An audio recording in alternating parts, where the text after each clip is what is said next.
So good afternoon. Your Excellency, Secretary of State, Dr. Eduardo Brilhante Dias, Professor John Ruggie from Harvard Kennedy School of Government, Professor Claire Bright, all speakers and panelists, ladies and gentlemen. I'm thrilled to open today's webinar on corporate due diligence and civil liability on behalf of Nova School of Law. Today's webinar is organized by Nova Center on Business, Human Rights and the Environment with the support of the Portuguese Presidency of the Council of the European Union. It is held in partnership with the British Institute of International and Comparative Law, the Portuguese Ombudsman, the Teaching Business and Human Rights Forum, and Nova for the Globe. It is part of a webinar series gathering experts from different fields and from various groups of stakeholders to discuss key issues pertaining to business, human rights, and the environment. Nova School of Law is very grateful to the Secretary of State to have accepted our invitation to deliver the opening speech. It is a great honor for us to have you with us. I would like also to address a special word to Professor John Ruggie, Berthold Beitz Professor in Human Rights and International Affairs at Harvard's Kennedy School of Government, and former UN Special Representative on the issue of human rights and transnational corporations and other business enterprises. He's also the author of the UN Guiding Principles on Business and Human Rights.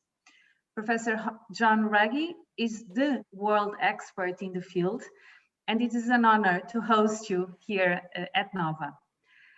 I am fully aware of the utmost importance of the topic being discussed today, and very happy to welcome such an initiative. Nova School of Law advocates for continuous change in legal education.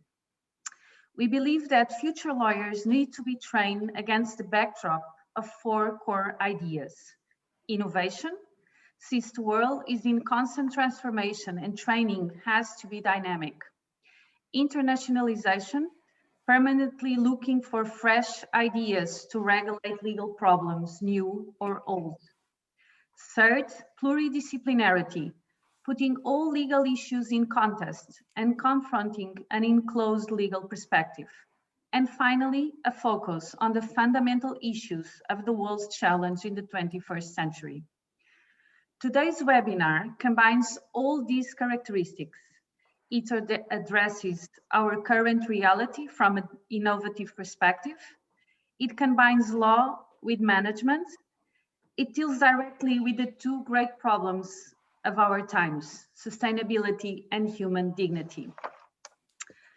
So congratulations to Professor Claire Bright, the webinar's convener, and one of our super professors.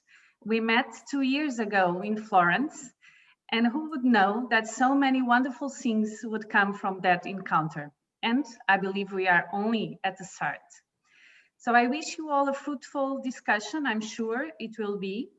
And I will now give the floor to the Secretary of State, Dr. Eurico Brilhante Dias. Thank you, Professor Mariana França Gouveia. Thank you. Well, Professor John Ruggie, it's a pleasure to be with you today.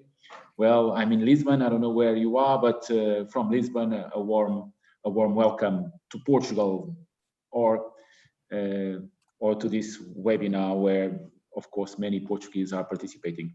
And distinguished panelists and friends, dear participants, allow me firstly to thank you this opportunity to be with you and to present some opening remarks on this webinar series organized by Nova Center on Business, Human Rights and the Environment in partnership with the Portuguese Ombudsman, the British Institute of International and Comparative Law, the Teaching Business and Human Rights Forum, and Nova for the Globe. It's a great pleasure, as I've mentioned, to be with you. I want really to introduce some first remarks, but firstly, it's important to say that in the forthcoming month, participants in this webinar series will have the opportunity to engage with experts and exchange views on key issues pertaining to business, human rights and environment and the role of due diligence procedures in the upholding and promotion of adequate standards in these areas, a quite important field nowadays. I will not dwell on the issue of measuring to what extent failure to exercise due diligence leads to liability, or to what extent should states provide for a legally binding framework. I'm confident that this is a topic that will lead to a very substantial debate during this webinar series. Suffice to say that companies play a central role in assessing the potential human rights impacts on their actions and in conforming their action with these findings by taking appropriate action to prevent potential adverse human rights impacts or end actual ones. Well, companies' due diligence complements states' action, as they are usually in the best position to identify, mitigate, and account for human rights abuses and environmental damage throughout their global value chains. As member of the government responsible for trade promotion and investment, I see this as a growing concern of both Portuguese exporting companies and international companies investing in our country, in Portugal. Corporate social responsibility is nowadays perceived as a positive differentiating factor in international markets and needs to be part of every internationalization strategy. But the role of the states and international organizations such as UN, OECD, or ILO on a more regulatory level cannot be overlooked. It is important to develop a common global standards in this area to provide for current approaches, to avoid free riding or economic competition based on lower human rights standards, and thus to leveling the playing field. Ultimately, finally, to ensure adequate human rights, cultural and environmental protection norms enforceability. The United Nations guiding principles on business and human rights are the main reference for our efforts. And I cannot thank enough Professor Ruggie for leading this discussion back in 2011, which culminated in the unanimous adoption of the guidelines in the Council of Human Rights. So thank you a lot, Professor John Ruggie.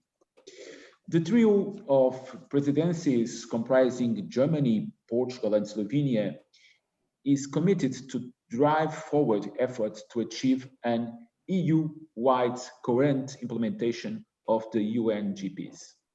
We have called for the development of a new communication on corporate social responsibility, which should include an EU action plan on responsible business conduct. At the same time, we will seek to actively promote and support, in line with the EU Action Plan for Human Rights and Democracy and the Council conclusions on human rights and decent work on global supply chains, the global efforts to implement the UNGPs. At the national level, work on an action plan on the implementation is also underway and should be finalized soon. This is indeed a timely subject. The reinforcement of the protection of human rights, including within and by the business sector, remains of the utmost importance to the fulfillment of the goals that the Portuguese presidency has set out for this 6 months. The response to the global pandemic crisis provides us with both a challenge, but also an opportunity like none before. Now it is time to focus on climate action leadership, to focus on the promotion and the strengthening of the European social model, to promote a rules-based approach to international trade based on fair and sustainable business practices, to generate inclusive economic growth and create opportunities for all. This is why this debate is so important. I seize this opportunity to thank once again the organizers and for this timely initiative, which will surely provide us with interesting insights on a very important topic for our future. So please, dear participants, let's go deeper on this topic. Let's develop an important agenda. Let's have a fair trade and a fair investment abroad, respecting human rights and the environment. We should include this topic not only within our state and business strategies.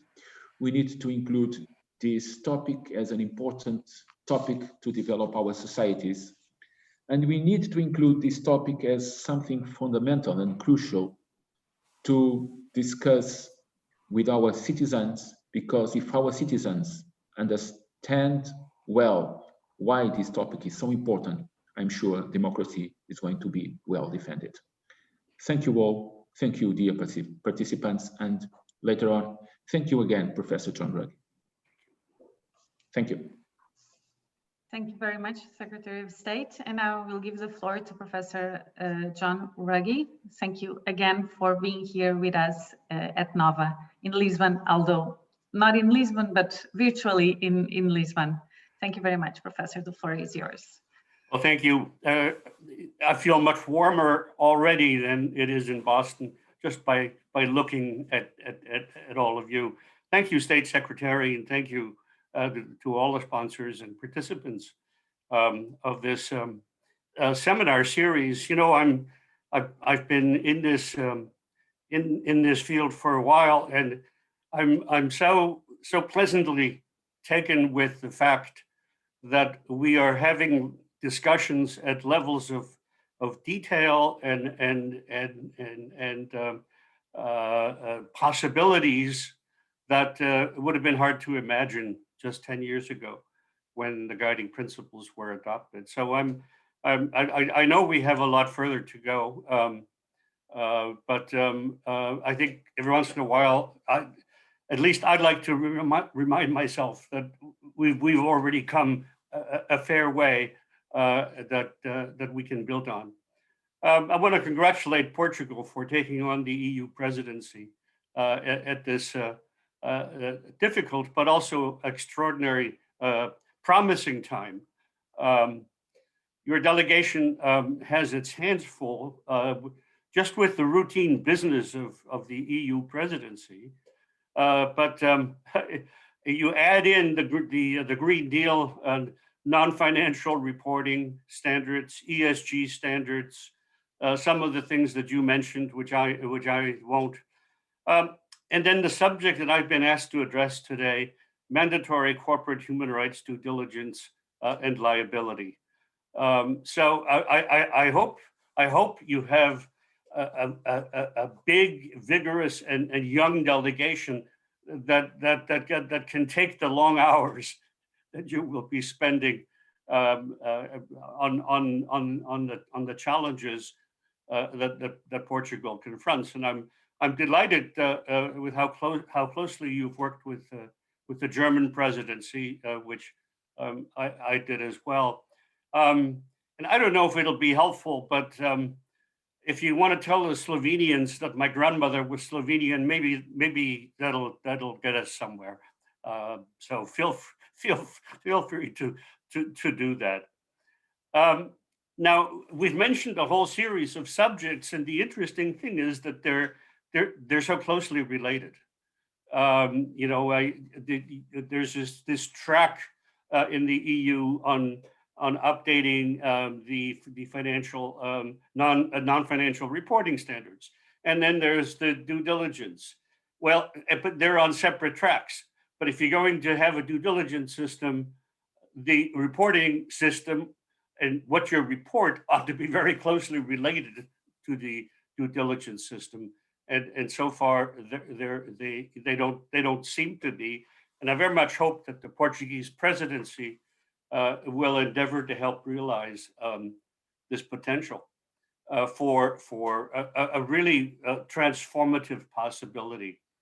So I'm supposed to talk about due diligence and liability.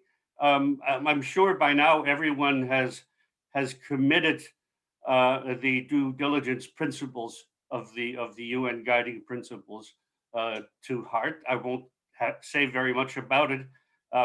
Say a few more words about liability, a subject that was addressed only briefly in the guiding principles. I think you know that human rights due diligence is a central feature of the UN guiding principles, intended to enable businesses to identify, prevent, mitigate, and account for potential and actual human rights harm that may result not only from their own activities, but also through their business relationships. Now, quite deliberately, we adapted the term due diligence from the world of business because it is a concept that business is familiar with. But we insisted that even though you may be familiar with the core of this, there are critical distinctions that you have to bear in mind as you go about doing human rights due diligence. First of all, in a most straightforward sense, human rights due diligence is not a transactional process. You're not looking to buy a piece of property and you want to make sure that there's a title to it. You are undertaking a long-term relationship with people, and the focus needs to be on those people whose lives and activities and possibilities you can affect. And that means that stakeholder engagement is absolutely critical to human rights due diligence. It's a distinctive feature. It does, and it's different from the way, obviously, in which other people are thinking about stakeholder capitalism, if you will. It's an attempt not to identify general classes of stakeholders like employees or communities or consumers whose interests should be taken into account and define those ex ante. The guiding principles are exactly the opposite. It takes the company to the people. And engagement and learning from the people whose lives you are about to affect, and acting on risks is the key is a key difference between the transactional due diligence practiced by business and human rights due diligence. My third point is that it's quite plausible, and I've seen it done, that human rights due diligence can be included within a broader enterprise risk management system, as long as these differences are respected and taken into account. And as long as the company isn't simply looking for material risks, by which they mean risks to the financial risks to themselves, but rather looking for salient risks to people they are impacting, which a traditional risk management system might not catch early enough. Now, a little sidebar before I get on to liability. If you make a due diligence system mandatory, the way in which it is being discussed in Brussels, and if the requirement exists for a serious due diligence process and reporting on due diligence, it becomes a legal responsibility for the company, right? it requires the company to address and report, which in turn has implications for the governance of the company. The management has to collect and aggregate the data of risks, of failures, of successes, and report them to the board. They become responsible as they would for any other area. And so through a human rights due diligence system, you actually affect corporate governance in a much larger sense. You don't have to fiddle around with trying to rewrite directors' duties. You know, directors are there, they're just got a new job or an additional job. And I think that's the extraordinary potential of a human rights due diligence system. Okay, now let me turn to liability.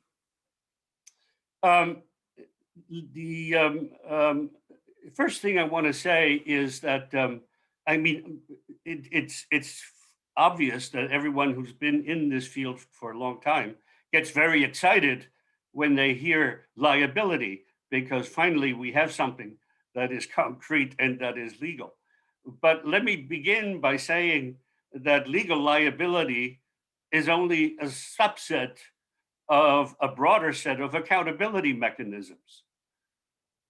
Most or many human rights harms won't fall into a liability bucket. They will require other ways of treating with the harm. These may include administrative penalties such as fines or losses or loss of permits or concessions. It could include incentives such as preferential access to state financing or procurement contracts. These should all be part of the accountability part of human rights due diligence. And as I say, most or many of the human rights harms that we deal with would be dealt with through such measures, and we haven't really thought very much about them in the discussion of what's going on in Brussels. Now, the liability that is being discussed in this initiative involves a standard of conduct, not result. That is to say, an actor, a business is judged by whether a certain a certain standard of conduct has been followed, and then what the consequences were.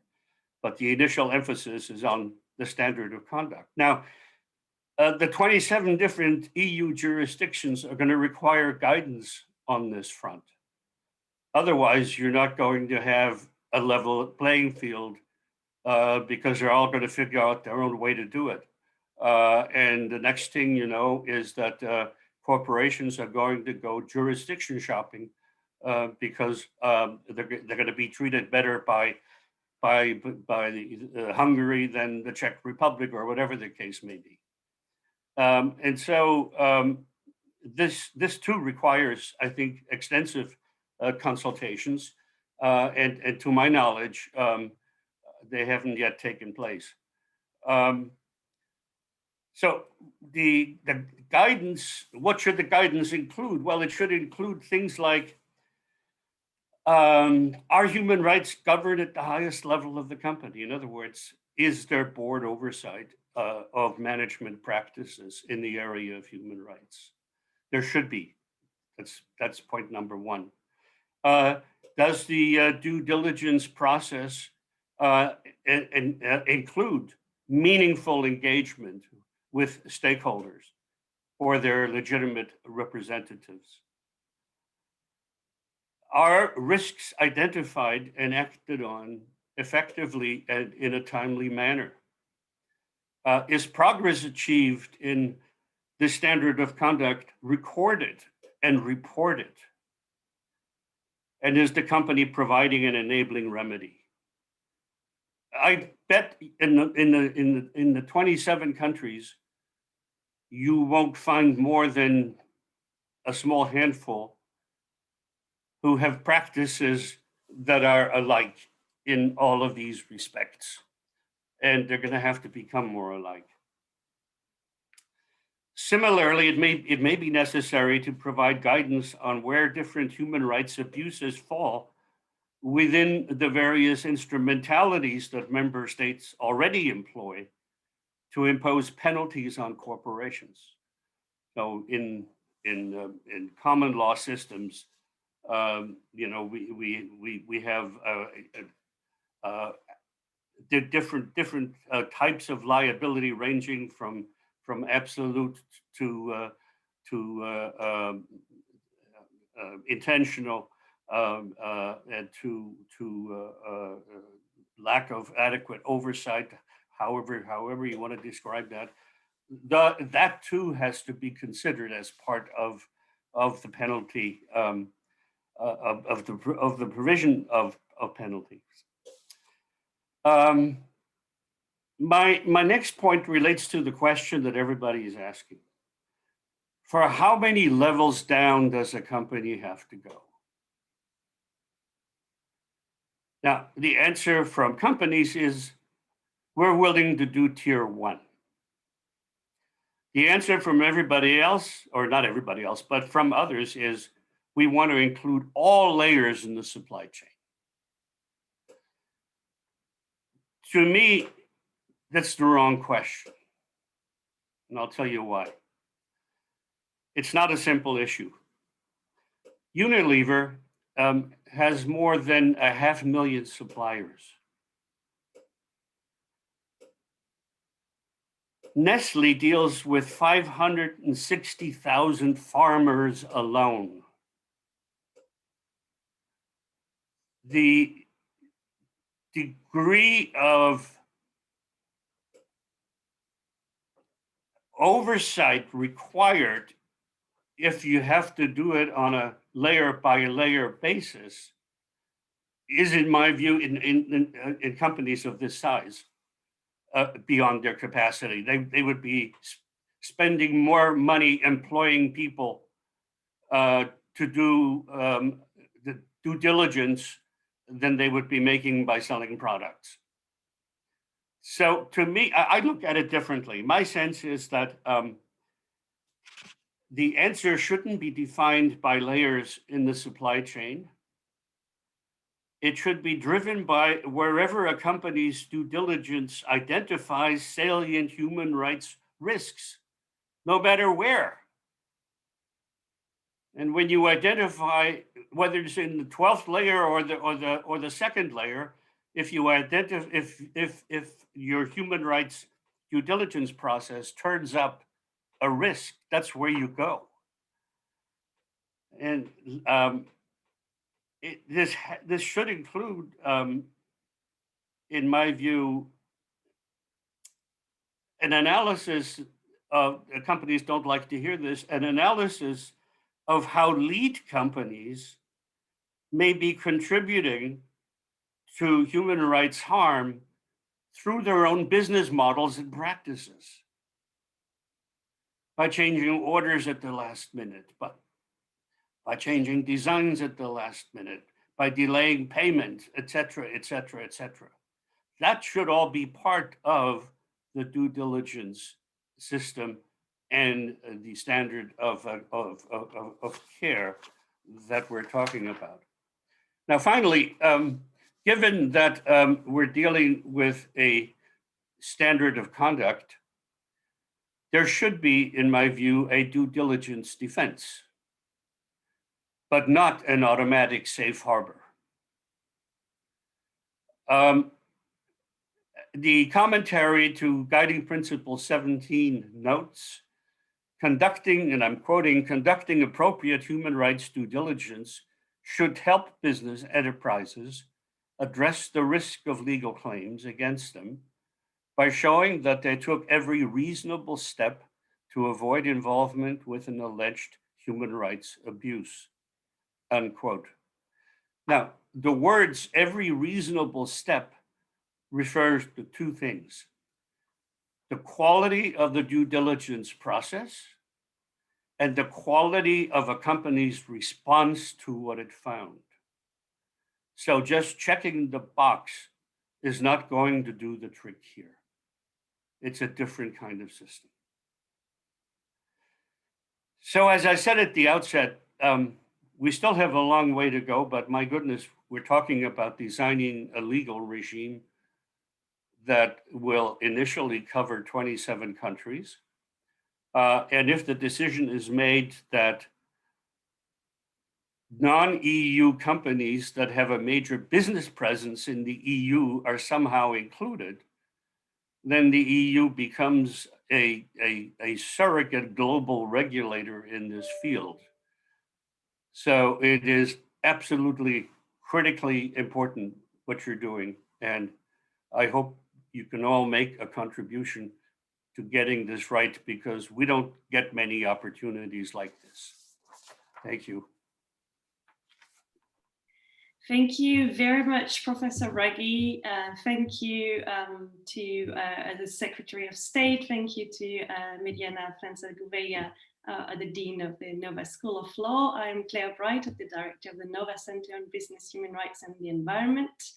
And I will now take the floor as I'm chairing the first panel of speakers. So let me start by introducing our fantastic panel with speakers coming from different backgrounds, with different experience and expertise in the field. It's really wonderful to have you all here with us today. Many thanks for having accepted our invitation. What I will do is simply briefly introduce all of our panelists now, just saying a few words, and you will be able to find more details in the chat with the links to their biographies. So starting with Lisa Smith. Lisa is a senior research fellow in business and human rights at the British Institute of International and Comparative Law. She has also worked and practiced as a practicing lawyer in South Africa. We have with us as well Philip Gregor, who is the head of the Frank Boll's Responsible Business section and has written much on the topic. We have Nicola Bueno, who is a postdoctoral researcher at the University of Zurich and also a senior lecturer at the Università della Svizzera Italiana. We have Freya Dinscher, who joined us today from Australia, where it is the middle of the night. So we are particularly grateful to her for that heroic effort that she's making for being here with us today. Freya is a senior lawyer at the Human Rights Law Center, where she specializes on business and human rights. And she has also worked in legal practice, both in Australia and in the UK. And last but not least, we have Christian Dargam and Solène Sfoggia, who come as a team. They both work at Norton Rose Fulbright, where Christian is a partner and the head of the disputes department in Paris, and Solène is an associate. They have extensive experience, in particular advising French companies in relation to their compliance with the French duty of vigilance law. As we move on, if you have questions for our panelists, I encourage you to post them in the Q&A at the bottom of your screen, and they will be able to answer them directly on there. Okay, so let us begin. As you know, last year, on the 29th of April 2020, the EU Commissioner for Justice, Didier Reynders, announced the commitment of the European Commission to introduce a legislative proposal on mandatory human rights and environmental due diligence in 2021. A draft report was prepared by Lara Wolters from the European Parliament with recommendations to the European Commission in this respect, and it was made public in September. Only yesterday we had at the European Parliament's Legal Affairs vote, the Legal Affairs Committee more specifically, who voted and adopted the report with a number of amendments compared to the version that was published in September. And the draft text that was adopted contains a civil liability provision, and we will come back to that in just a moment. Now, Lisa, let me turn to you first. One of the key takeaways of the study that you led for the European Commission on due diligence through the supply chains was that a liability regime would be a crucial part of an EU-level due diligence legislation in order to ensure the effectiveness of the legislation, but also in order to enable victims to obtain an effective remedy. Could you tell us a little bit more about the role of civil liability in that respect? Thank you so much, Claire, and thank you so much for this invitation. It's a huge honor to be here today. So the starting point to this is the basic principle that where there is a right, there is a remedy. So that having a remedy for victims is at the core of anything that calls itself a human rights law. And because we are talking about remedies for victims against companies that are private actors, civil liability is the equivalent of remedy in this context, because civil liability relates to the duties between private parties. It is the recognition by society that under certain circumstances, private parties have a duty not to cause harm to others, even if there's no contract or consent to this duty. This duty of care not to cause harm to another person is common to both civil and common law systems, even though it is formulated differently, as we have already heard this morning. In principle, it has existed for thousands of years, even since Roman times. However, despite the duty already existing in law in broad terms and in certain circumstances, victims, particularly in transnational cases, have to date been prevented from accessing remedies. And this is due to a range of barriers, not only in terms of substantive law failing to expressly define such a duty for these circumstances, but also due to other barriers, including relating to territorial jurisdiction, separate corporate personality, the rules of evidence, and financial and practical hurdles related to human rights and cross-border litigation. And for this reason, in the study which we led for the European Commission on regulatory options for mandatory due diligence as a duty of care, the stakeholders across the board recognize the need for access to remedy as one of the main reasons for the introduction of an EU-level law. Importantly, civil liability is not just about financial compensation. Civil remedy can take different forms. Depending on the legal instrument and the legal framework in the jurisdiction, a range of remedies could be made available once liability is recognized. Victims facing future or imminent harms could potentially seek preventative orders, such as injunctions or interdicts. They could ask the court to stop the company from continuing with ongoing harms. They could ask for remedial orders, such as cleanup orders, restitution of land, and some legal systems even allow for supervisory orders, where a court asks the company to do something and report back in a few months on what it has done. We should also remember that victims in question often do not have access to healthcare, social grants, or any form of income. It does not help them at all if we say to them, you cannot get any form of remedy from the company, but great news, the company might be required to report on you as a statistic in their next annual report. Or great news, consumers might be persuaded not to buy the relevant product. Or great news, directors might be facing a fine or even a prison sentence. None of this helps the victims at all. They might not even find out about any of it. For them, civil liability is essential because it is the ability to realize their rights in a concrete form. Thank you very much, Lisa. And now, Philip, you've also worked a lot on that. I'd love to hear your take on this. Hi, Claire. Thank you. Well, I'll keep it very simple, and I really try to simplify rather than complicate the discussion. From the point of view, any legal obligation has or should have implications by default for civil liability.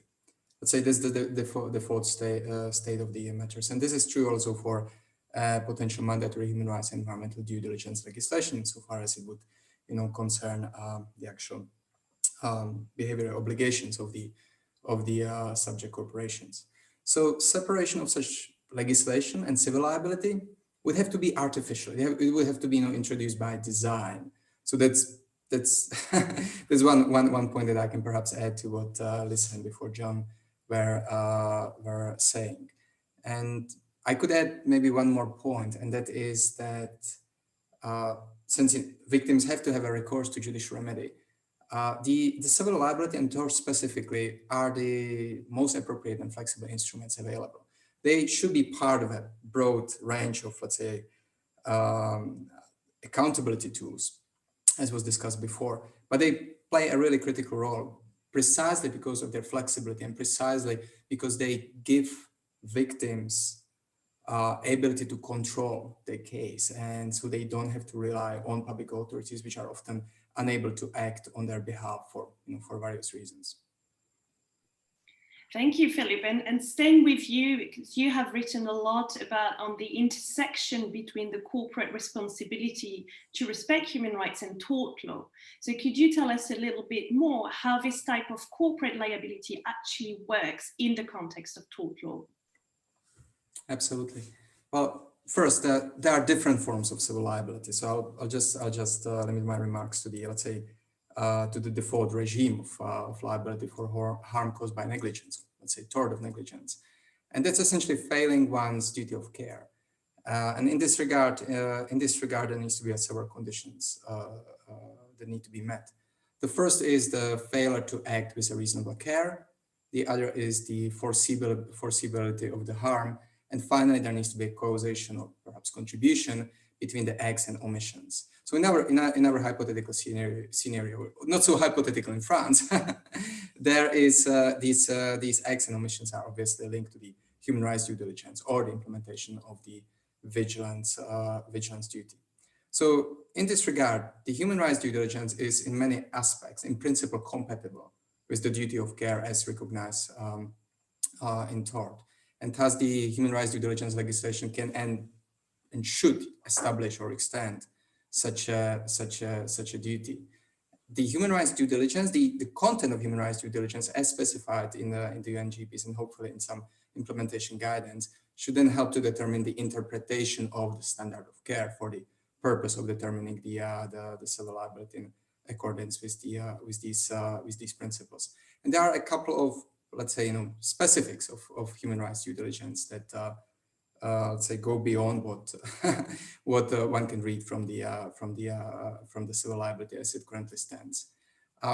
There is one particular issue, and that is that in the context of business relationships and in particular supply chains, we perhaps need a more nuanced approach to the understanding of the causation or contribution in the context of civil liability. So for example, in a case company choose to ignore the fact that a supplier, or maybe a direct or not, just disrespects certain human rights and environmental standards and decides not to follow the human rights due diligence through, there need to be consequences. They don't need to be entirely addressed by civil liability, but civil liability should not be excluded in this regard. But as I've said, this requires a, let's say, more nuanced approach to understanding the causation and perhaps exploration of some other forms of civil liability in this regard. I'll stop there. One could speak for a long time about this. Thank you, Philip. Lisa, going back to you, what would be, in your opinion, the anticipated impacts of a mandatory human rights and environmental due diligence legislation that would include a civil liability provision? Yes, absolutely. And just following on from what Philip was saying there, the central feature of the duty of care inquiry is that it is context specific and facts based, determined by what is reasonable or expected in the circumstances and taking into account the specific facts. So the specific circumstances on which the private to private duty arises can and should be defined in law, but the inquiry as to how it applies to the facts of each case is and should be left to the court. For example, in Roman law, it was considered that if you burned waste in your back garden on a sunny, wind-free day, it may be perfectly reasonable, but if you do it on a windy day and the fire jumps to your neighbor's garden, you might be liable. So it all depends on the circumstances and what kind of diligence is due under those circumstances. And that is why it lends itself so well to a general duty imposed on business, because it is not prescriptive or tick box based, and it can apply to the wide range of situations that arise in business on a daily basis. And it allows a judge to decide normatively on the given fact whether the conduct met the standard that was expected or not. Therefore, it's never going to be possible or wise for a legislator to try to preemptively guess or list every single example of what is expected or not expected. Any attempt at delineating the duty too much will only limit the judge's power to decide the reasonableness on the facts. And this is a good thing because it allows companies to confidently and effectively prioritize the risks that they know are really out there, rather than those that are listed by the legislator. It incentivizes them to really prevent these risks using the resources at their disposal, knowing that they are thereby also potentially meeting the legal duty. And therefore, if the duty is defined right, and this is a big if, as we've heard from Philippe, civil liability allows for the company and the rights holders' objectives to be perfectly aligned.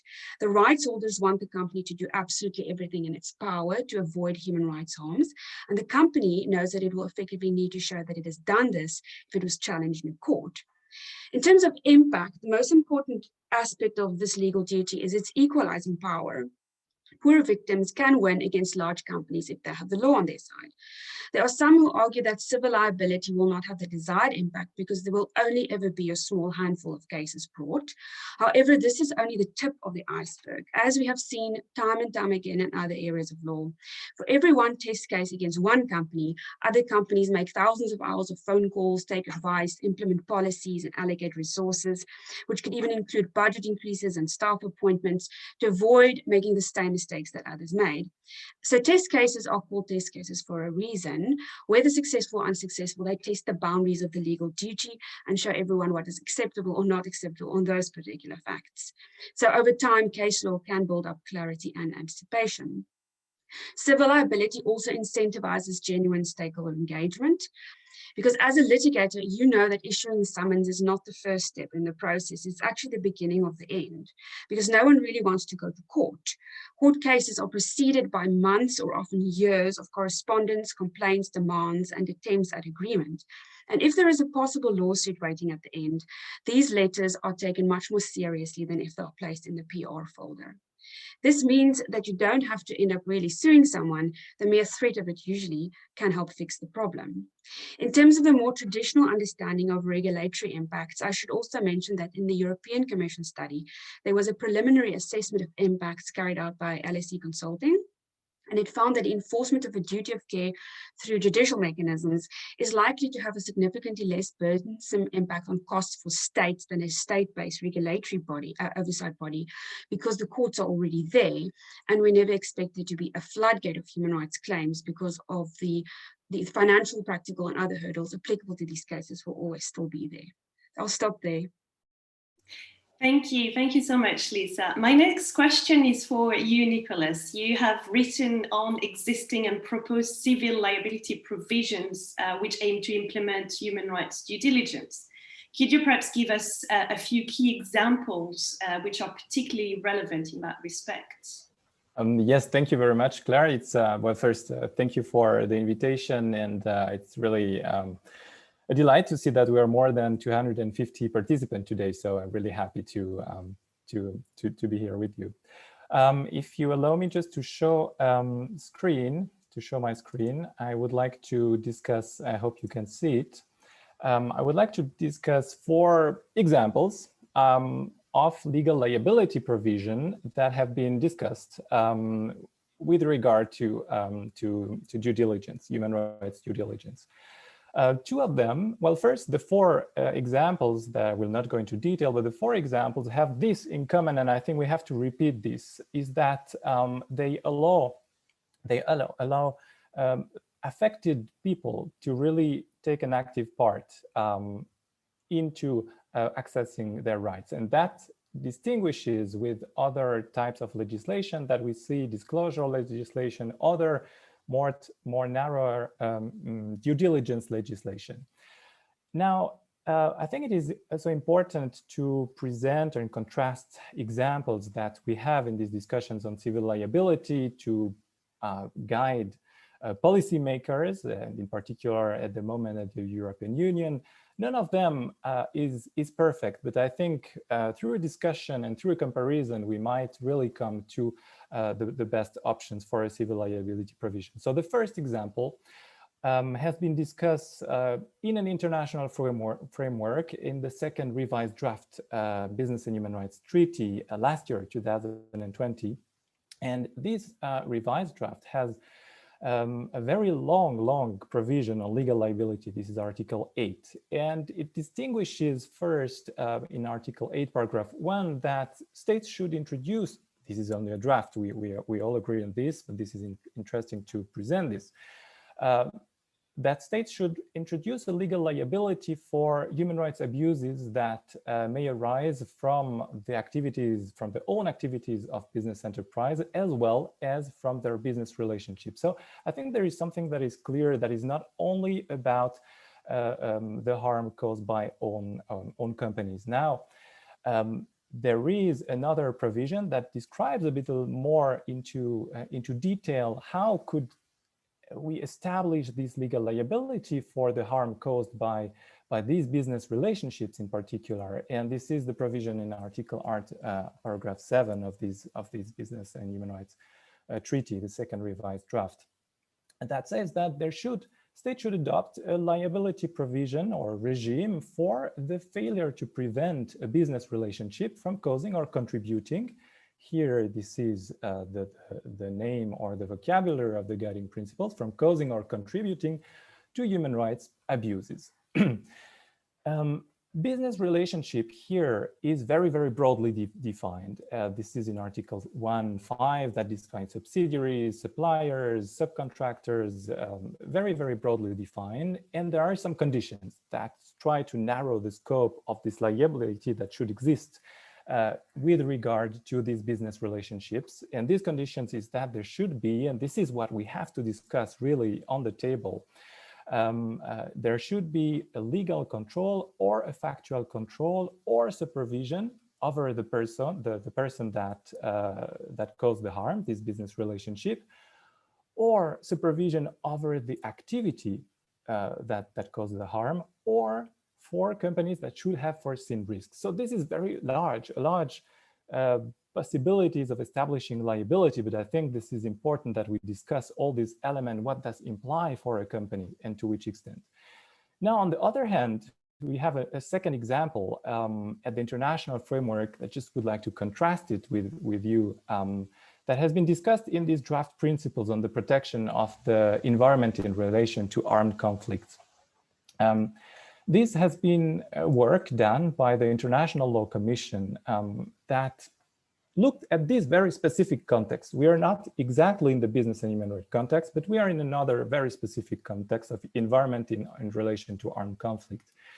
And these principles that have been adopted included a draft principle number 10 with regard to corporate due diligence and a draft principle number 11 with regard to corporate liability. And you see here, this is much more narrow, this is much more shorter. Here, these draft principles establish that there should be some liability for companies that cause harm to the environment in the context of an armed conflict through their own activities, as well as caused by the possibility to establish the liability when the harm is caused by a subsidiary acting under de facto control. Here, de facto control is not really defined as well. This is another terminology that we will have to discuss further.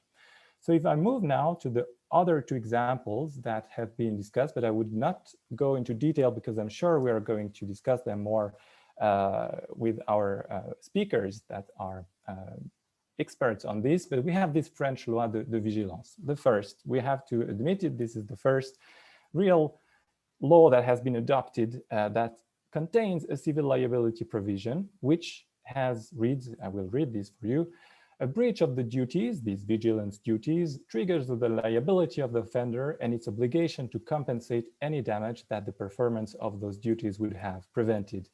And the goal of the law, or what is interesting about this law, is that it defines the duties of the company as in order to be able to establish what is a breach of these duties and whether there is causation with the damage.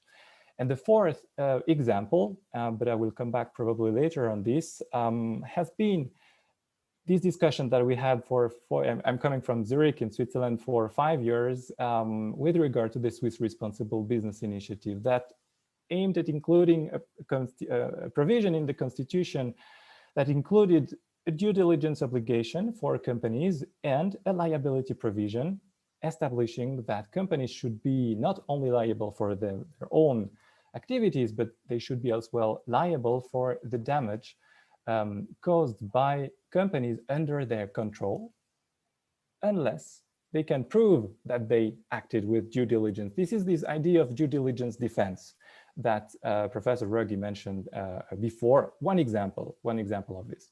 So I think I'll stop here. I just wanted to provide an overview of discussions that have taken place so far. And I'm sure that this discussion will now as well take place at the level of the European Union. Thank you very much, Claire. Thank you, Nicolas, for that very clear presentation and kind of following up on that panorama that on that overview you're giving us, and moving to Australia now with you, Freya. You have been calling for mandatory human rights and environmental due diligence law in Australia. From your perspective, why is civil liability needed in that context, not just in Australia, but also elsewhere? And what is also the experience from existing laws which do not connect civil liability to corporate duties? I'm thinking in particular of reporting requirements, such as the Australian Modern Slavery Act and the legislation relating to directed duties. Thanks very much, Claire, and thanks again for having me as well. So civil liability should be an essential aspect of a mandatory human rights due diligence regime. And for me, it's the key feature that makes the regime meaningful for people whose rights have been abused and for whom there is no easy path towards justice. In my work, I've spoken to people who have lost loved ones or whose communities have been destroyed. And when you hear what people have gone through, it's kind of unbelievable that someone's world can be turned upside down or have fallen apart, and yet the company involved can carry on its business more or less as usual. And it is really the reality that in Australia and elsewhere, existing laws are not currently designed to address these kinds of events when they occur abroad. My experience in Australia is that it can be quite difficult in practice to bring corporate human rights cases through the court system. For example, we have fairly good laws in relation to directors' duties, and they include civil penalties and criminal penalties and jail time in serious cases. And it is possible to raise an argument that failing to respect human rights in certain circumstances could constitute a breach of a director's duty to act with due care and diligence.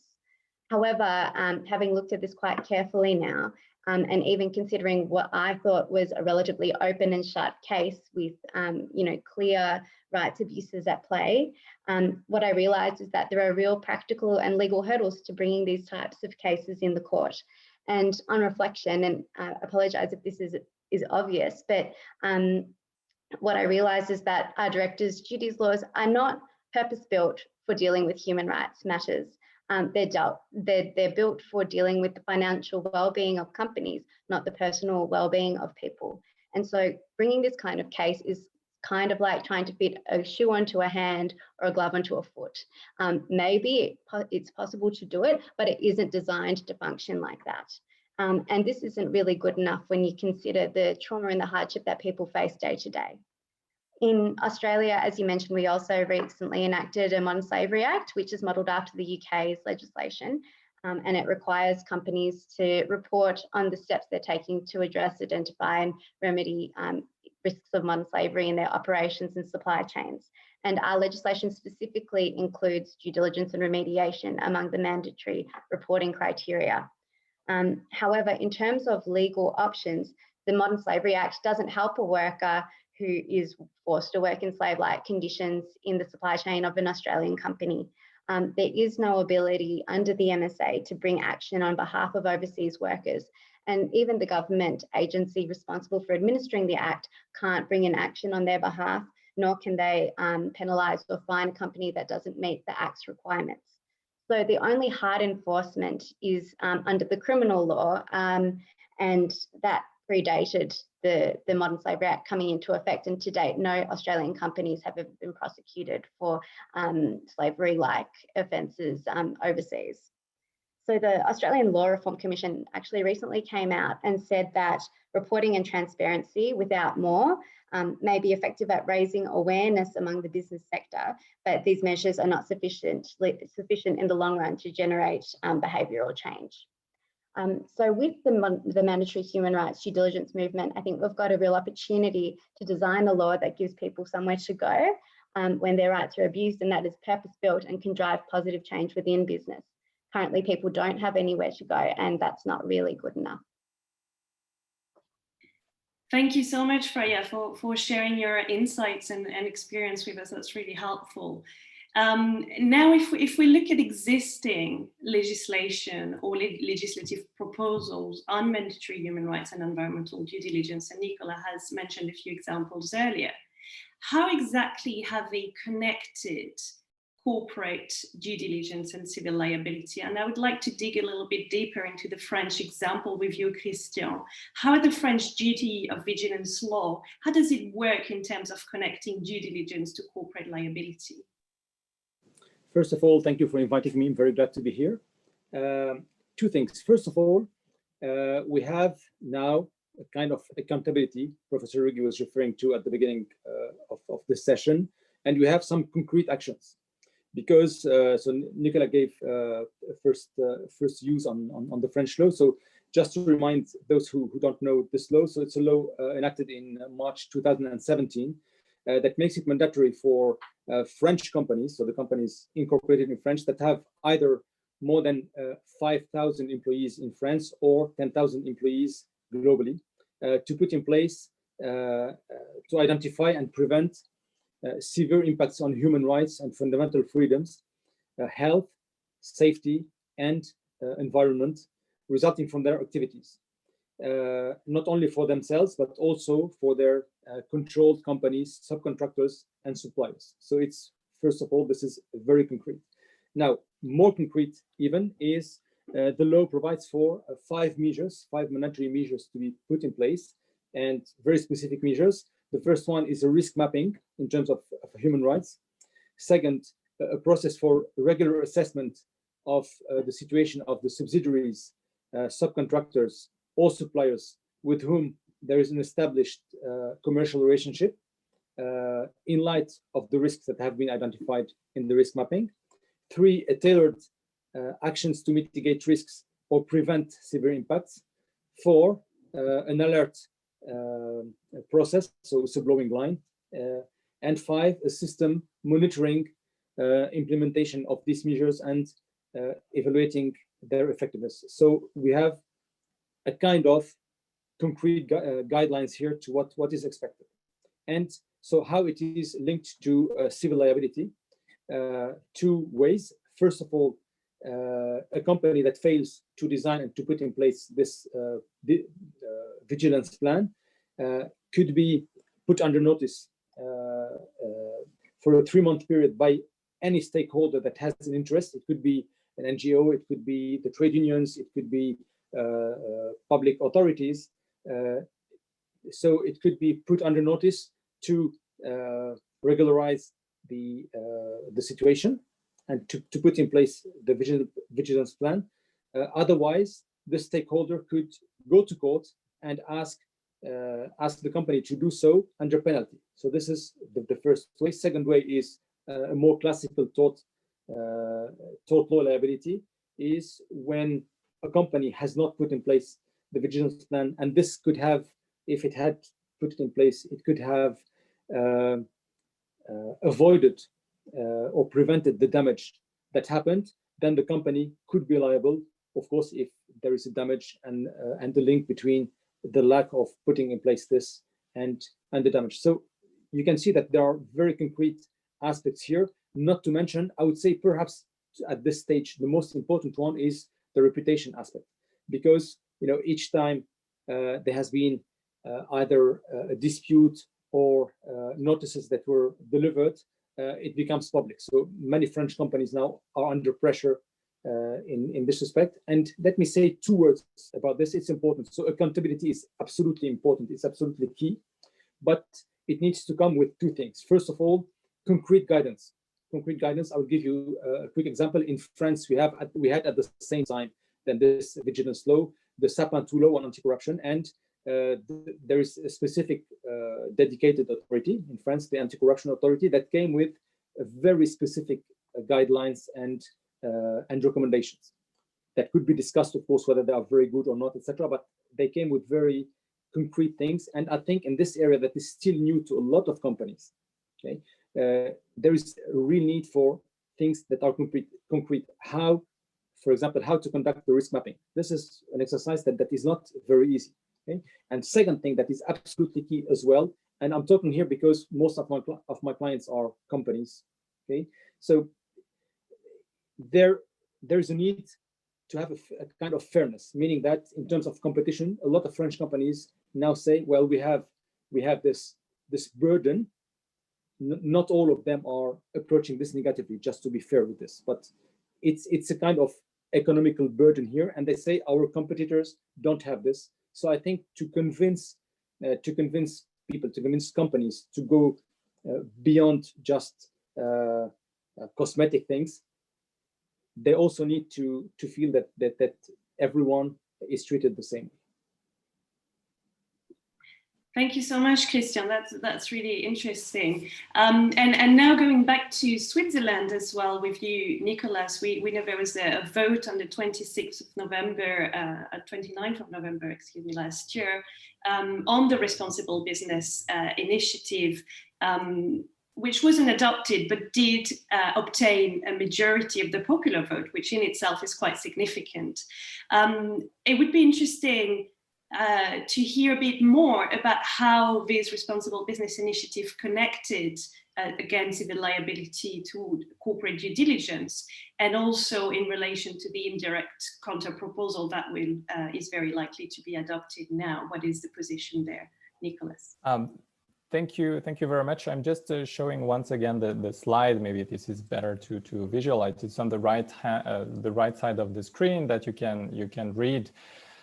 These legal liability provision that was meant to be included in the Constitution. And as you said, yes, there was a vote on the 29th of November on this Article 101 of the Swiss Constitution, and more than 50% of the population did accept, but then it was rejected because we needed a double majority with the cantons and the popular vote in Switzerland. But I think this is something that should be highlighted, that the majority of the population could be in favor of a legal liability that was quite broad in comparison to what existed to some point.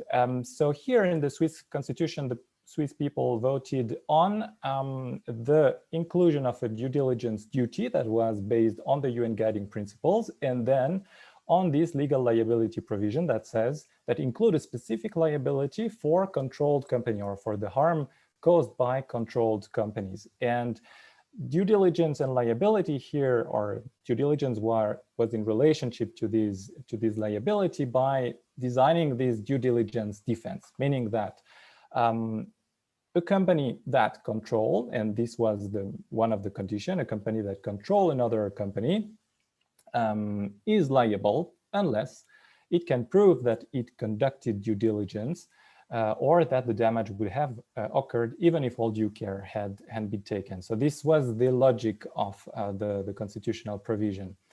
Now, the parliament, one of the discussion was, what does it mean to control a company? And in this Article 101, this notion of control was not very clearly defined as not only legal control of a parent company over a subsidiary, but it could as well include some factual or economic control. And that triggered some discussion at the parliament that said, oh my God, we don't want to have this maybe in Switzerland. So the discussion that were triggered led to a counter proposal that finally had been rejected, that aimed to narrow a bit the scope of these liability provision by saying, okay, we accept that there could be a liability for controlled company, but this should only apply to subsidiaries. So with this due diligence defense as well. But I think there is a discussion that we should have, is that really fair in practice to only have this kind of legal liability for the harm that is caused by a controlled subsidiary, why not buy a controlled other supplier to some extent? So this is a discussion that we will have probably as well at the European Union level. Another mention, because another point that I wanted to make, that finally another counter proposal have entered into force. It's not here on the screen. These counter proposals of the new due diligence law that we will have in Switzerland introduce only these due diligence obligations without any legal liability, but only for two areas, for child labor and for conflict mineral. It is as well linked to the UN guiding principles, this due diligence to some point with other elements. But the only problem that I see, or a question that we will have to answer in the future, what can we do with these kind of laws, due diligence laws that introduce a very specific standard of conduct for companies without any legal liability provision? Does it mean that could we use this standard of conduct in a civil liability case, and how will that work in practice? I think these are the questions that we have to ask as well. Not only do we want to have a legal liability provision, but what happens if we don't design a legal liability provision in this kind of legislation? Thank you, Claire. Thank you, Nicholas. A lot of legal uncertainty indeed in that respect. And looking at another potential model that has been discussed this time in the UK, with the UK Joint Committee, who suggested a model, a duty to prevent model based on the UK Bribery Act. Lisa, in very simple terms, could you tell us how this model would work? Yes, sorry, Claire, very briefly, just as you mentioned, the UK Joint Committee on Human Rights suggested in 2017 that a possible mechanism could be modelled on Section 7 of the UK Bribery Act, which creates a duty to prevent bribery coupled with a defence of adequate procedures. And so we undertook a study which examined what this could look like in the context of business and human rights harms, and presented a draft model provision, which is based on a duty to prevent human rights harms coupled with a due diligence defense.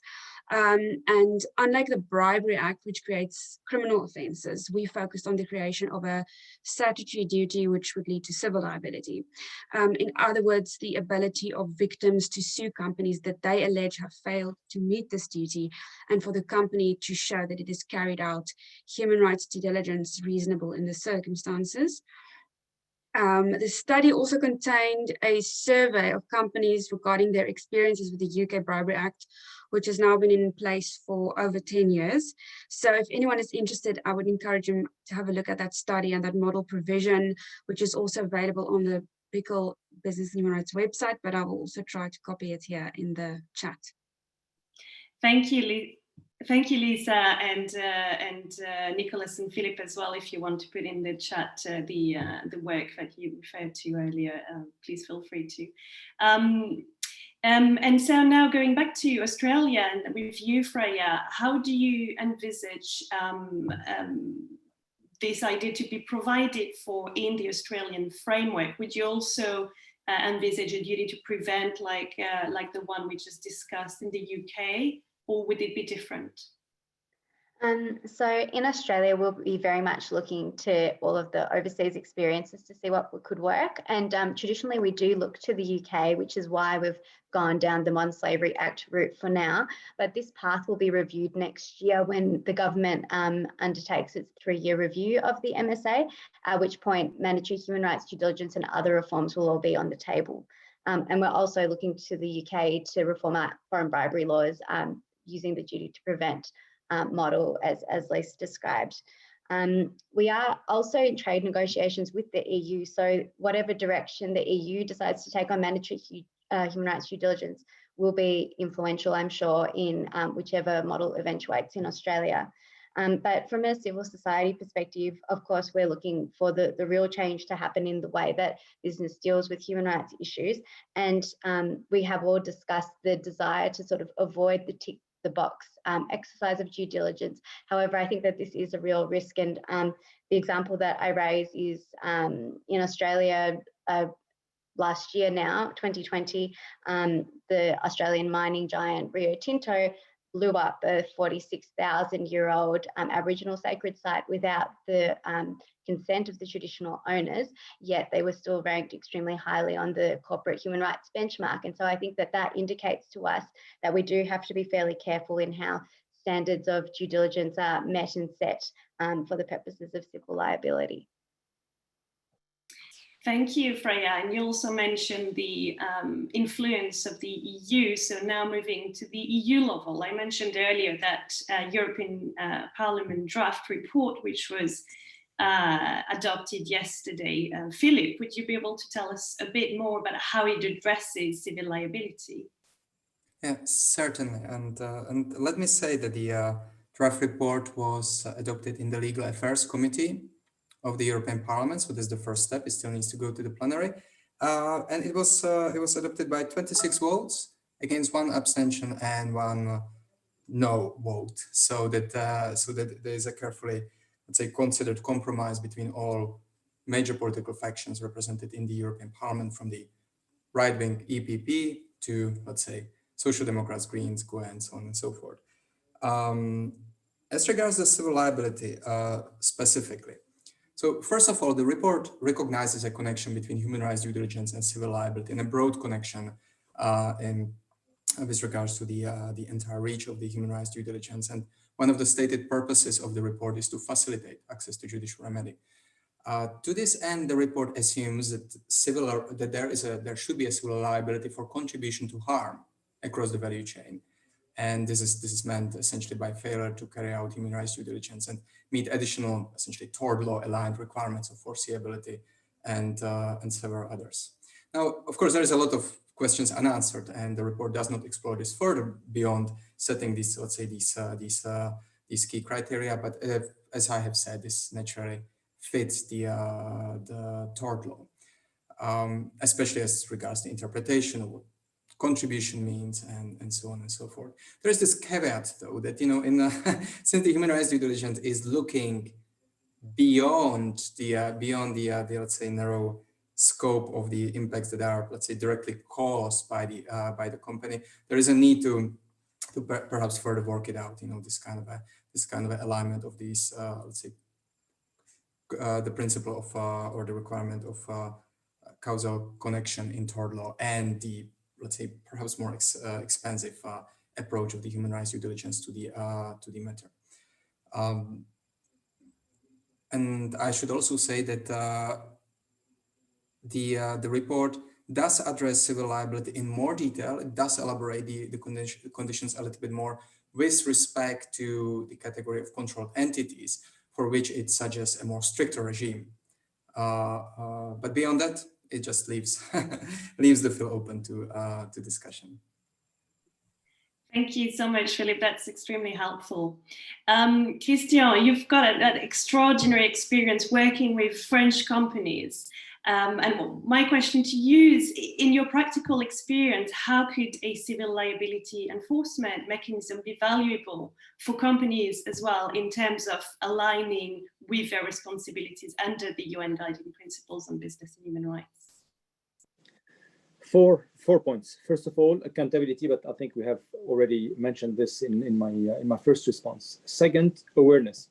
Again, it's a new area, and when you go concretely into the companies and discuss with the people, you know, for example, when you conduct a risk assessment, you start discussing with the people, including with the people who, you know, have a certain sensibility to this subject. When you discuss with them, you can see that they are not all aware of what human rights are really. For them, human rights is, you know, about politics, about something very abstract. And here it raises awareness. So you work with them and you help them identify their concrete human rights issues and how they could have a remedy to this. So awareness is very important, because people are discovering what it is about. And the more they discover, the more, in their vast majority, they want to prevent bad things from happening. Sometimes, of course, there are some people, you know, who are aware of this and they don't want to make the effort to allocate resources. So awareness. The last 2 points I would say are the carrot and the stick. The carrot is more and more people, the stakeholders, the clients, the employees want to work in clean companies. So it is used as a competitive differentiator now. We can see this in some French companies that are really very active in this area. There are 4 or 5 French companies very active in this area. They are leaders on the market. Not necessarily all of them or all their management is, how to say, wants to be very active on this, but honestly, some of them are really active, and we could see concrete actions, not necessarily always ideal, but real concrete actions. So this is the stake. So they are using this they are aware that things need to be clean in a way, and the stake is, of course, the risk of prosecution, the risk of having negative media coverage. So yes, it is really we can see a concrete impact on this. And let me finish by a study that I think it's PwC who conducted this study 2 years ago, and this study showed that CEOs had to leave their position in the vast majority, not because they have not met the financial targets, not because they have been inconsistent with the policy of the shareholders, but for probity and ethical issues. So this is something that is really now, this is something that when we go and speak at ExComs or at boards, people have a better, not understanding, but they listen to this more carefully than 3, 4, or 5 years ago. And thank you, Christian. Staying with you, what does it mean in terms of advising companies? And in particular, has the kind of advice that you give companies changed since the introduction of the French duty of vigilance law? Yes, it has, but I will have, you said, Claire, at the beginning that you were a team, Solène and I, and I've spoken a lot, so Solène. Excellent. I was going to move to Solène right after. So Solène, I would love to hear your take on this. Thank you. Indeed, we saw a real change compared to our practice even 3 years ago, where this topic was often considered as accessory. As Christian said, this law closely follows the Sapin 2 law on anti-corruption in France that requires companies to have an anti-corruption plan.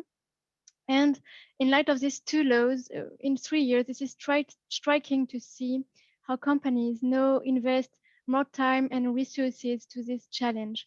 And they really structure their way to address these issues, meaning that they now have compliance officers, compliance team, they have follow-up committee, policies, due diligence, etc., etc.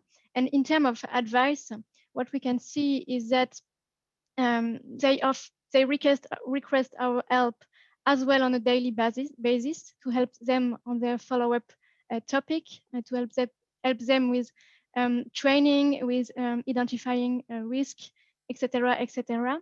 But they also more and more ask them to help to help them on specific project and strategic decisions. So this is something that we see a lot. And I would just add something that we noted, and this is interesting also in terms of impact and of advice we can give. This is that this law did not only impact large companies, actually, so the companies subject to this law, but also many small and medium companies as well that are working with large and instructing companies, because these small companies, these small suppliers, cannot work with instructing companies anymore if they don't meet their standards, their compliance requirements. And we can see that even with smaller companies that are not subject to this law, they will ask us to help them to have policies to try to improve their compliance and human rights policies to be able to continue working with these instructing companies. And this is very concrete, and we saw in France in a case, it was 1.5 years ago, we saw a case where, in fact, the instructing company could terminate its relationship with a supplier because this supplier did not meet its requirement. And the French court actually confirmed this decision and the possibility for the instructing company to stop the relationship because this supplier didn't meet the compliance standards that were required. So this has a very concrete impacts, and not only on those companies, but on a large scope of other companies, smaller companies. So this is really a virtuous cycle we can see today and in our way to advise these companies. Thank you so much, Solen. That's extremely helpful. And now I have a final question, which goes to Freya, given your incredible experience working with right holders.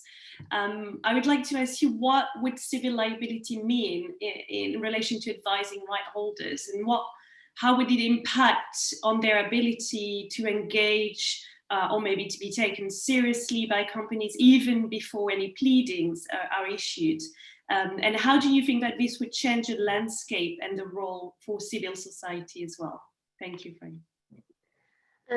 So at the heart of business and human rights disputes lies a serious power imbalance between the company on one hand and the people impacted on the other. And I think that this is the fundamental problem that having civil liability in an MHRDD law can begin to address. So when I speak to people who've suffered harm or injustice that's connected to a company, it's frustrating and it's disheartening to have to give advice that their legal options may be quite limited, that every step of the way there are challenges, and there are the financial and procedural hurdles that have been mentioned, as well as the fact that the process might take years and years without exactly knowing what's to come at the end of the road. But it's also a huge burden for the people themselves to bring these cases and fight these uphill battles. So you have to remember first that they've already gone through a lot before they even get to a position of thinking about bringing a case. But if they do decide to speak out, people can face risks, a risk of danger to themselves or their communities. They have to re-traumatize themselves again and again by speaking to lawyers and experts and reliving the events for years on end. And of course, money can be a huge issue, but there's also that huge personal toll that these kinds of cases can take in terms of energy, time, emotional stress, and the weight of the community on your shoulders. And so for a lot of people, all of this can really outweigh the benefits of seeking to hold a company to account, particularly if the chances of success may be quite slim. So while the situation remains as it is, to some extent, these kinds of disputes are always going to be a bit uneven and unfair. And that's also why many civil society organisations do look outside of the law to try and apply pressure to companies to do the right thing. But having a clear route to litigation wouldn't solve all of these challenges, but it would go a long way towards improving access to justice. It would potentially bring companies to the table when grievances are raised by civil society organisations or by individuals or communities. And in fact, it should incentivise companies to meaningfully and sensitively engage with these human rights issues, even if it is to avoid the drama and headache of going to the court. So the other point, of course, is that it ultimately tells people that their human rights do matter, and if everything else falls apart, there is still somewhere that they can go.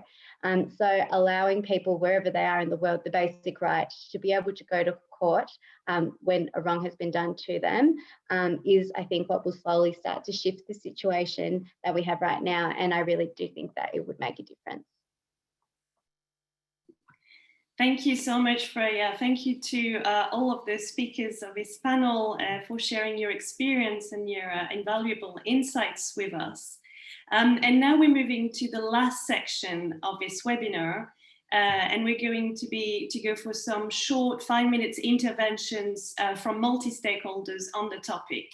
In particular, we have the pleasure to have with us Lucie Chatelain, who is Advocacy and Litigation Officer at Sherpa. Sherpa is a French NGO, which was one of the main driving forces behind the adoption of the French due diligence law. We also have with us Christian Evert, the president of Amfori. He's a leading global business association for open and sustainable trade. We have Christopher Patz, who is a policy officer at the European Coalition for Corporate Justice. And we have Isabel Schurman, who is a confederal secretary at the European Trade Union Confederation. Many thanks to all of you for being here with us today. And we'd love to hear the position of your organization on the topic. So going in alphabetical order, we'll start with you, Lucy. Thank you very much, Claire, and thank you for the opportunity to contribute and to comment to this debate.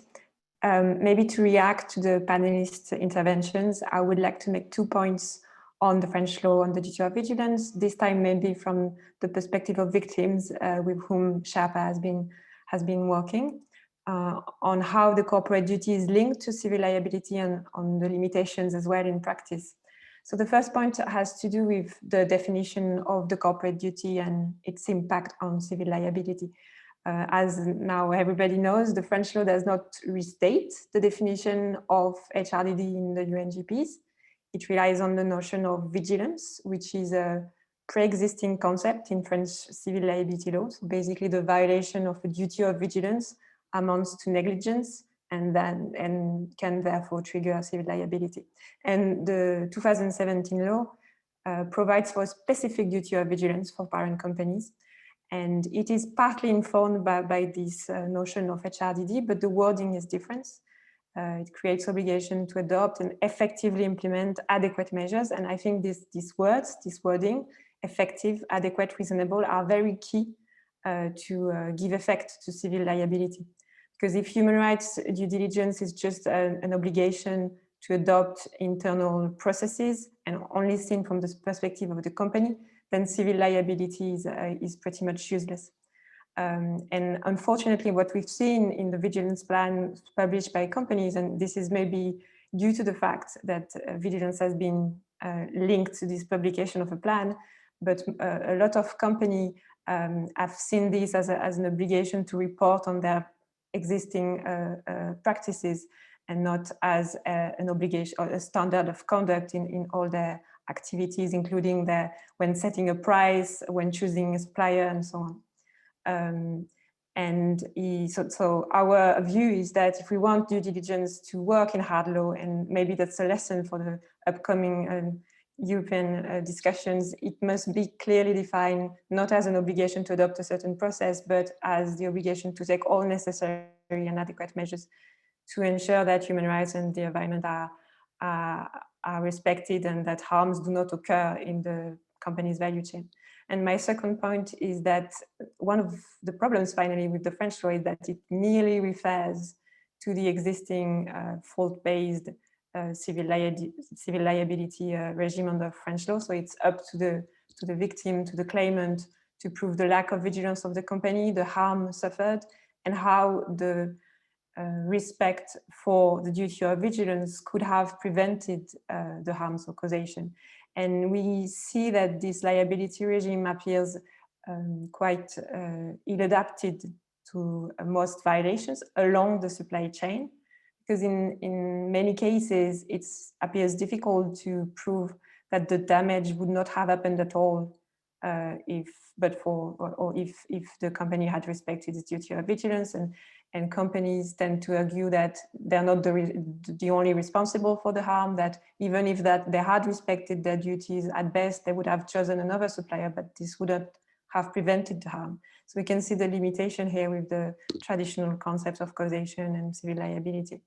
And it's why it's probably crucial that this upcoming legislation at the European level provides for, as Philippe was saying, a more nuanced approach to civil liability that is adapted to those realities and that can actually work to provide remedies for victims. It's not only about a reversal of the burden of proof and about the definition of the duty of care, it's also about the definition of causation and what constitutes causation. Thank you very much. Thank you so much, Lucy. And now we're going to Christian Evert. Christian, the floor is yours.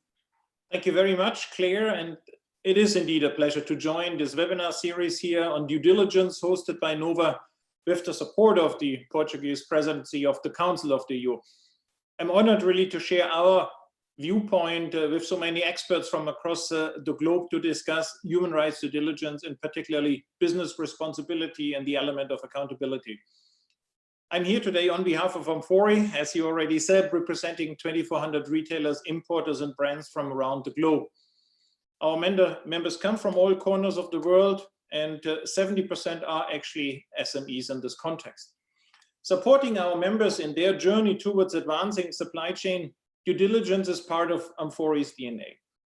We do so by providing a set of tools and services for continuous improvement anchored really to international normative frameworks like the UNGPs. When it comes to human rights due diligence, our member companies have actually significantly shaped the principle of voluntary self-commitment over the past 20 years. Initiatives like the ones proposed by the EU for the adoption of a harmonized due diligence legislation really have the potential to bring cohesion to scattered efforts and a much needed level playing field. Also, what I picked up and was mentioned by Christian Darham just before. Amfori is very supportive of the process, and we actually have been the first business association to openly support action at a combined EU level for the adoption of a comprehensive approach to due diligence, including legislation. What are the key ingredients to make this legislation both effective and workable for companies? To be effective, conducting human rights due diligence should become, if you ask us, the license to operate within the EU. That is, all companies operating in the EU should act diligently by identifying risks in their supply chains. This can be achieved by preventing, mitigating, and tracking these risks. Subsequently, companies should then communicate about them and take measures to remediate where appropriate. For that to happen successfully, a proper enforcement mechanism, from our point of view, is essential, since it would ensure that all companies play by the same rules. But how do we make this legislation workable? With 20 years of experience teaching us that due diligence is a journey and not just a simple, short solution. We need to be pragmatic about it. We need to acknowledge that if a company is conducting human rights due diligence thoroughly, they will find issues. And in our opinion, that is being the crux of the matter, and it relates to the business risks also mentioned by Professor Ruggie. Back in April 2020, Commissioner Reinders clearly stated that this regulation will come with liability provisions. This will ensure effective implementation, set a level playing field. But we cannot stress enough that the liability dimension should not be seen as the silver bullet in this context. We believe the EU should design its system in a way that encourages businesses to learn continuously from their own experience as well as best practice. Most importantly, legislation should create the conditions for business partners to work together and see conducting of due diligence as a joint responsibility. For example, if used properly, Amfori's tools and services can literally help companies to demonstrate what they're doing, that they're doing their best to conduct due diligence, and that they are managing the supply chains in a fair and sustainable manner. This also means that companies that did all what was reasonably expected should be exempted from liability, and some of these references we heard earlier today already. Giving companies enough time to implement future legal requirements remains essential. Companies will not be implemented to really introduce HRDD overnight, let alone to do so in a perfect fashion. Amfori supports as such a phased approach to implementation through a time-bound fashion, but certainly with very clear deadlines and milestones in place. The principle of proportionality is enshrined in the UNGPs. This principle should also apply to the degree of responsibility and potential liability in any EU legislation. It should then be nuanced depending on whether a business caused, contributed to, or was directly linked to an adverse human rights impact. Although it is essential to discuss corporate accountability, we should also acknowledge corporate efforts to respect human rights, even in situations where states fail to protect human rights. Under the first pillar of the UNGPs, states would have the obligation to protect human rights, but we know that the situation differs from state to state. If national provisions and internationally recognized standards diverge, companies should be allowed to find a solution. And the solution should strike a balance between legal compliance and sustainability concerns. Last but not least, let me stress enough that introducing due diligence obligations and sanctions will not suffice to ensure that supply chains are transformed for the better. What is needed is a mix of policy measures, including capacity building, changes in public procurement, cohesive trade policies, and incentives for companies that go the extra mile in terms of sustainability. With this range of measures, only then there will be a behavioral change. Similarly, voluntary commitments should keep on being promoted and incentivized. Business initiatives are what has driven sustainability over the past years. And the mix of legal provisions and voluntary commitments is what we need to advance sustainability globally and achieve the SDGs to make our people and the planet prosper. Thanks a lot, Claire. Thank you so much, Christian. And now we will move to Christopher Patz from Eccj. Chris, the floor is yours. Thank you so much, Claire, and thank you to all the hosts and the State Secretary and colleagues. First of all, Eccj is a coalition of around 450 civil society organizations from across Europe, all working for the legal implementation of the UNGPs. And as Mr. Ruggie so pertinently reminded us that Pillar 3 of the UNGPs, of course, is to enhance access to remedy for victims of business and human rights abuses. And so, as we know, the European Commission has said that the UNGPs are the authoritative policy framework in which we're working here. It makes sense that any due diligence law forthcoming needs to have improved access to judicial remedy in place and as a part of the law. Just to make it clear that civil society across Europe is united in its call for having civil liability as a part of these legislations at the EU level, but also in all the various national campaigns which are taking place across the European Union. So as other speakers have mentioned, it is really in everybody's interest that we have a coherent and robust civil liability regime set at the EU level, because if that doesn't happen, all we're going to see is protracted advancements on a state-by-state level as these movements and as these legislative campaigns develop. So I would just like to refer back to a bit the reason why. I mean, we need civil liability for remedy, obviously, because if we're only dealing with an administrative liability regime, then somewhat perversely, the fines for harms will go to European member states as opposed to those who are actually harmed in the supply chains. We need remediation for those who are actually the ones suffering harm, for them to be able to cover the costs of their own redress. And as we know, litigation is not the end game. It's rather a step towards remediation. And in often cases, as some of the advocate speakers have explained, it's just the possibility of effective litigation that leads to remedy. But that said, there are scenarios in which we will need to see civil liability gone through in cases played out to its full extent. And in that regard, I would like to speak to some of the design of civil liability regime from the recent Jury or Legal Affairs Committee report in the European Parliament just yesterday.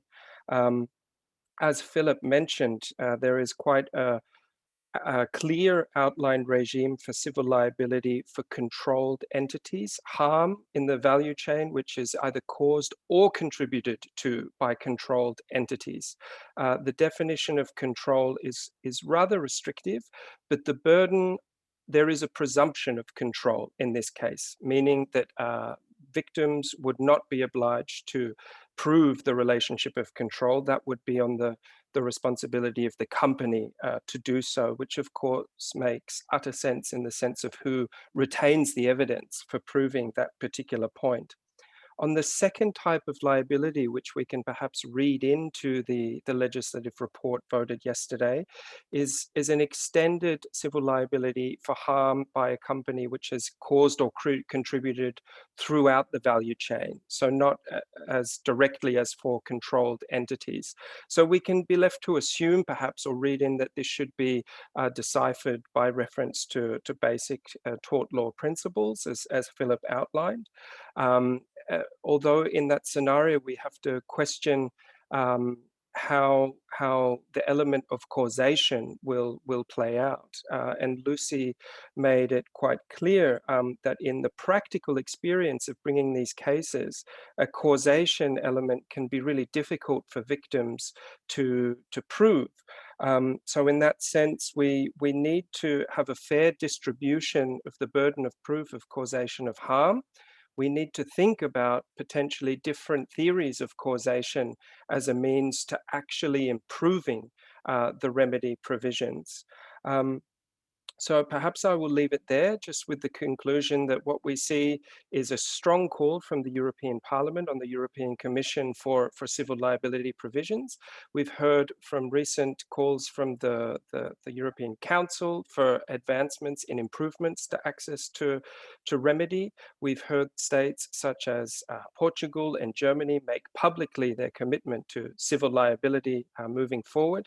So it's fantastic that we're able to reach this level of detail, and thank you very much for hosting this event. Thank you so much, Chris. And last but not least, Isabel Schulman, we'd love to hear your take on this as well. Thank you very much, and good afternoon. And thank you very much, Claire, for having invited us in this very interesting round and series of webinars.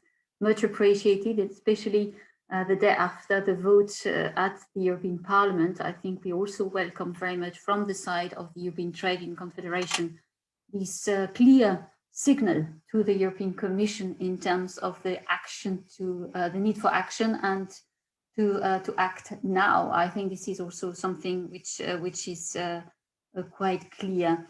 My point is we need to have an effect. We need to have an impact. And I think this is one of the dimensions that the trade union movement have been really working towards influencing and contributing to that report, is that we have to make the difference now. And why we do have to make the difference now? Because we have the clear evidence, and here it was mentioned again yesterday by the European Commission, that the reasons for a mandatory initiative from the Commission is because voluntary actions and reporting have not incentivized companies to act proactively.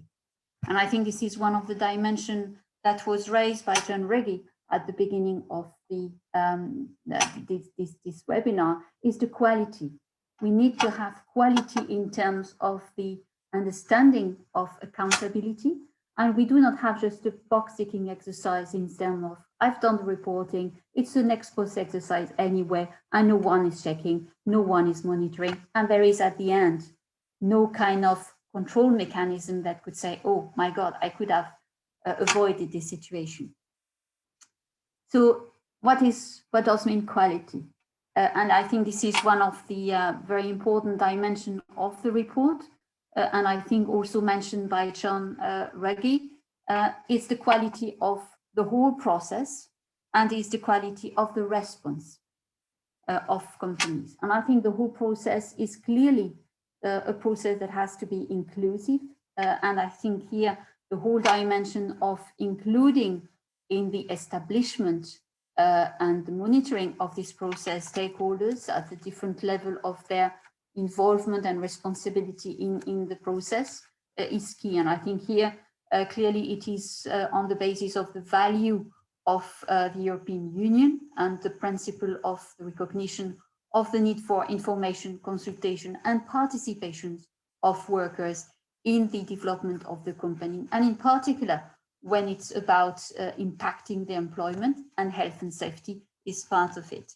The other dimension of the quality is indeed that there is legal certainty.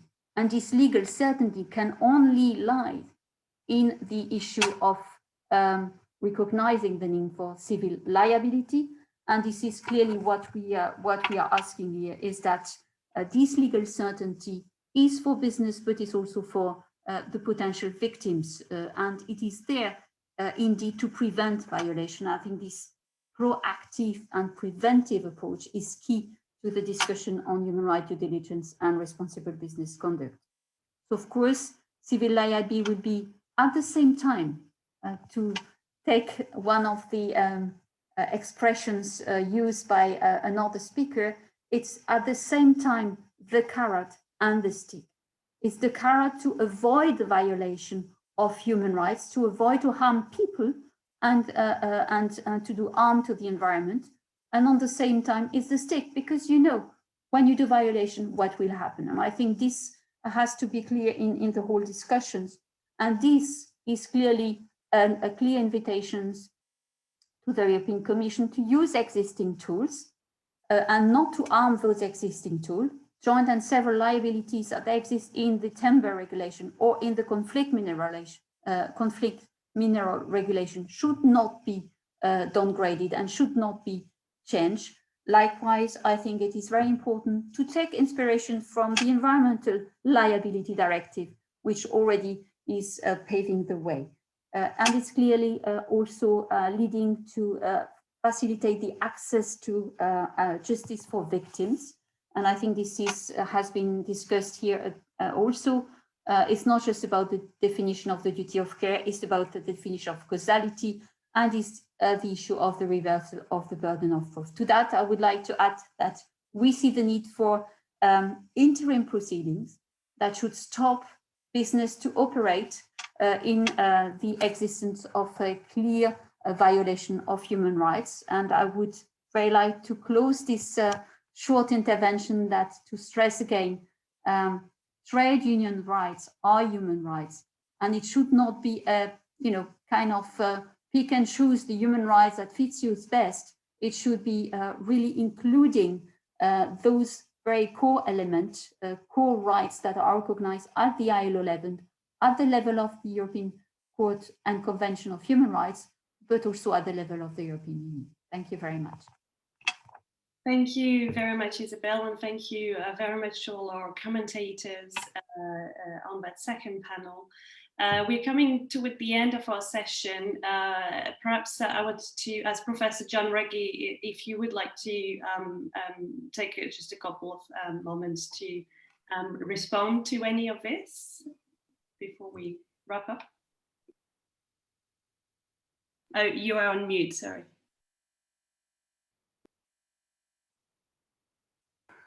That's probably just as well.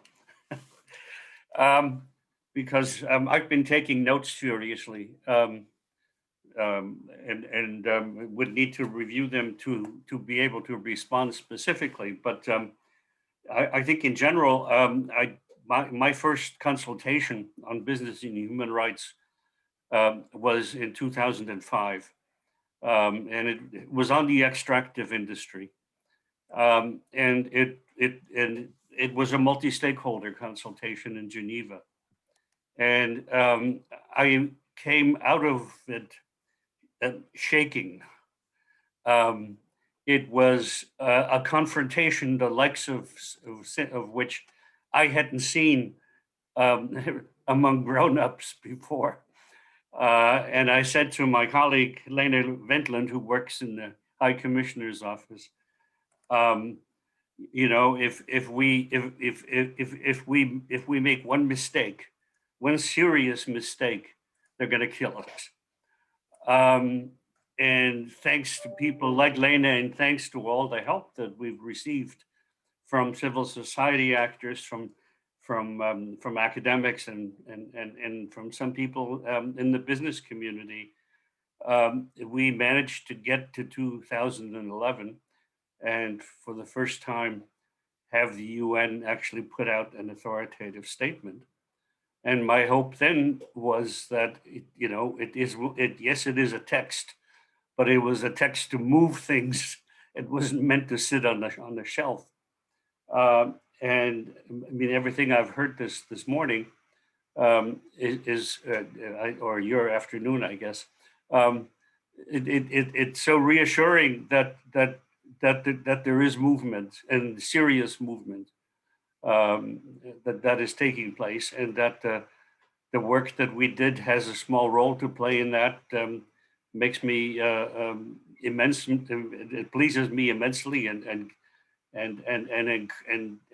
encourages me to stay involved and keep pushing wherever I can. So thank you for the good work, and power to the people, right?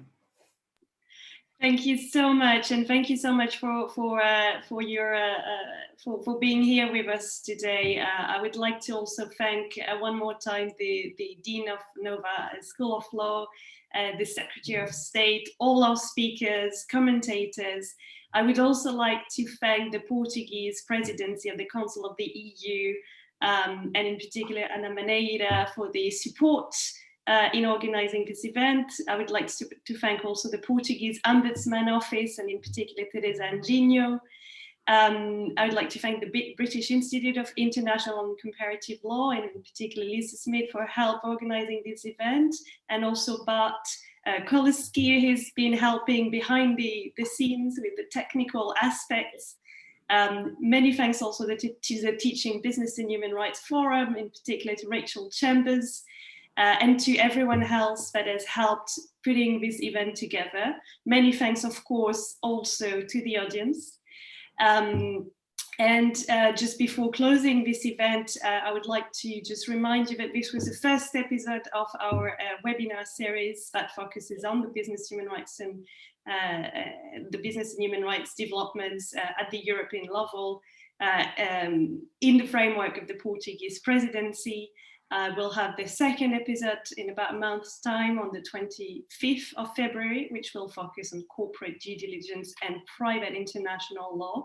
We will explore in particular the proposals that were made to revise Rome II and Brussels I recast regulation, etc. Then we will have an episode on corporate due diligence in company and contract law, how this interacts. We will then have another episode on corporate due diligence in the Green Deal, then sustainable finance, and last but not least, corporate due diligence and gender equality.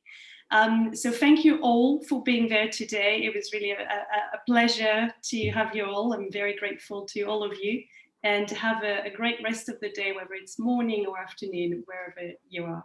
Thank you again, and bye-bye. Thank you, Claire. Well done. Great. Thank you. Thank you. Hello, John. Bye-bye. Thank you. Bye-bye, everyone.